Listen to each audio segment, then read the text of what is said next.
The very charged presidential polls in the United States now is gaining momentum. In just a day's time, United States will vote its 45th president. I have with me Nisha Sharma, who's fighting as a Republican candidate in California, East Bay, joining us. Nisha, thank you for speaking to India Today. What's your excitement like? How hopeful are you that the incumbent, Trump, will be re-elected this time? We are very positive about it, that we need his 4 more years. This country needs him more than that. He needs to be president here. So we are very hopeful and very excited. He will be back 4 more years for President Trump. Do you feel that there is anti-incumbency mounting, especially over the alleged mishandling of the COVID pandemic in the United States? You know, this would happen in 2016 too. The media was reporting that Hillary is ahead of President Trump, but everybody knows what was the outcome. So we all will be witnessing that with the huge margin, President Trump will be back. Would you believe that this is by chance or by people's faith? People's faith. I can see the way people are supporting President Trump and how badly America needs him. And I'm very sure he's going to make it. What does Trump's re-election really mean to the Indian American community at large? Because there's a lot of backlash against Trump over his immigration rules and laws that he came up with recently. Many of the Indians felt furthermore marginalized. Under the Trump regime, how would you believe that the Indian Americans will flourish? And opportunities for people in India as well coming to the United States? Trump administration always stands for the skill-based immigration, fair immigration. We all believe in the queue system. Definitely, we need reforms here, but he is always for the skill-based immigration here.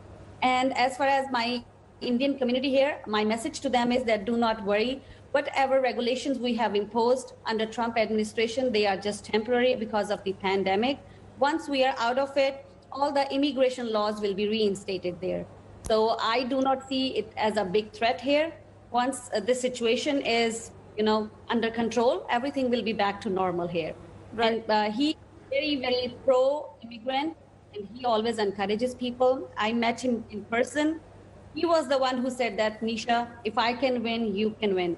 You will be the bridge between American dream and the immigrants here.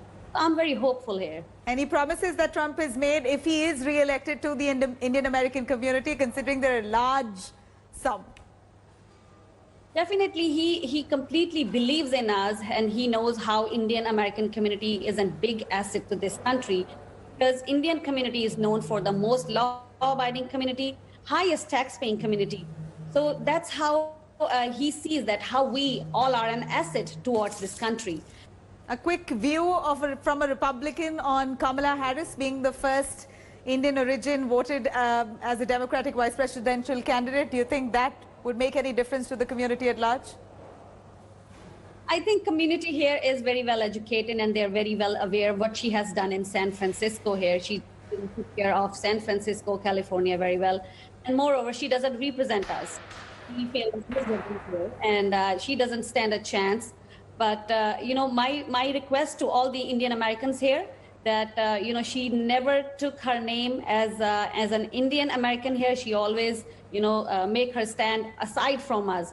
And, the laws and the regulations she stands for, they don't represent us. She failed us. So I don't think Americans are going to vote for her. Definitely, Trump Pence are coming. Hello everyone, this is Rahul Kamal here. Hope you enjoyed this video. For the latest news and analysis, like and subscribe the India Today YouTube channel, and don't forget to press the bell icon to stay updated.